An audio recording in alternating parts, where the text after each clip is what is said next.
शुक्राचार्य काफी तेजस्वी और ज्ञानी होने के बावजूद दैत्यों के गुरु क्यों बने, इसको लेकर शास्त्रों में कथा प्रचलित है। यहाँ जानिए उस कथा के बारे में। कहानियों के माध्यम और तमाम शास्त्रों के जरिए ये बताया जाता है कि गुरु शुक्राचार्य दैत्यों के गुरु थे। लेकिन वे दैत्यों के गुरु कैसे बने, इसके बारे में ज्यादातर लोगों को जानकारी नहीं है। आइए पौराणिक कथा के जरिए हम आपको बताते हैं इसके बारे में। पौराणिक कथा के अनुसार शुक्राचार्य महर्षि भृगु के पुत्र और भगवान विष्णु के भक्त प्रहलाद के भांजे थे। महर्षि भृगु की पहली पत्नी का नाम ख्याति था, जो उनके भाई दक्ष की कन्या थी। ख्याति से महर्षि भृगु को 2 पुत्र धाता और विधाता मिले और एक बेटी लक्ष्मी का भी जन्म हुआ। लक्ष्मी का विवाह उन्होंने भगवान विष्णु से कर दिया। महर्षि भृगु के और भी पुत्र थे, जैसे उष्णस और च्यवन आदि। माना जाता है कि उष्णस ही आगे चल के शुक्राचार्य बने। वहीं एक अन्य कथा के अनुसार शुक्राचार्य महर्षि भृगु और हिरण्यकशिपु की पुत्री दिव्या के संतान थे। शुक्राचार्य का जन्म शुक्रवार को हुआ, इसलिए महर्षि भृगु ने इसका नाम शुक्र रखा था। जब शुक्र थोड़े से बड़े हुए तो उनके पिता ने उन्हें ब्रह्मर्षि अंगऋषि के पास शिक्षा के लिए भेज दिया। अंगऋषि ब्रह्मा के मानस पुत्रों में सर्वश्रेष्ठ थे और उनके एक पुत्र बृहस्पति थे, जो बाद में देवों के गुरु बने। शुक्राचार्य के साथ उनके पुत्र बृहस्पति भी पढ़ते थे।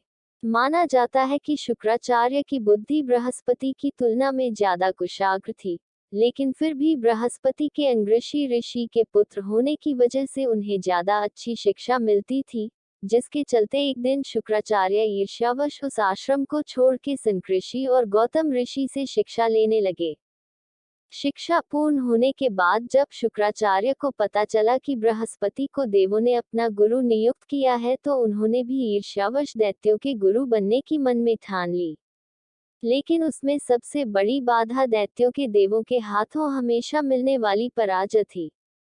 इसके बाद शुक्राचार्य मन ही मन ये सोचने लगे कि अगर वह भगवान को शिव को प्रसन्न करके उनसे संजीवनी मंत्र प्राप्त कर लेते हैं तो वह दैत्यों को विजय दिलवा सकते हैं। इसके बाद उन्होंने भगवान शिव की कठोर तपस्या शुरू कर दी। उधर देवों ने मौके का फायदा उठा के दैत्यों का संहार आरंभ कर दिया। शुक्राचार्य को तपस्या में जान के दैत्य उनकी माता के शरण में चले गए। ख्याति ने दैत्यों को शरण दी और जो भी देवता दैत्य को मारने आता, वे उसे मूर्छित कर देती या फिर अपनी शक्तियों से लकवाग्रस्त कर देती। ऐसे में दैत्य बलशाली हो गए और धरती में पाप बढ़ने लगा।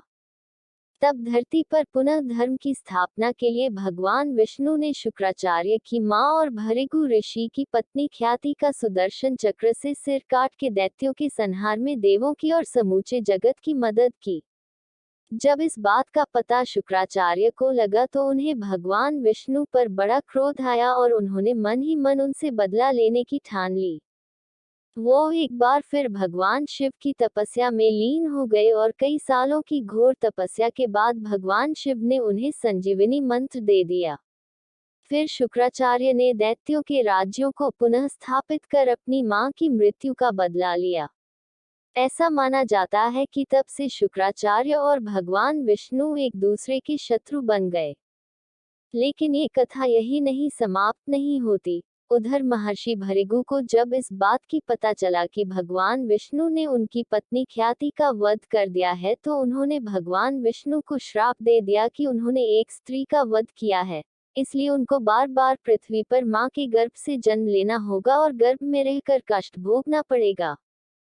इस श्राप से पहले भगवान वराह अवतार, मत्स्य अवतार, कुर्मा और नरसिंह अवतार लेकर प्रकट हुए थे, लेकिन श्राप के बाद उन्होंने भगवान परशुराम, भगवान राम, भगवान कृष्ण के रूप में जन्म लिया।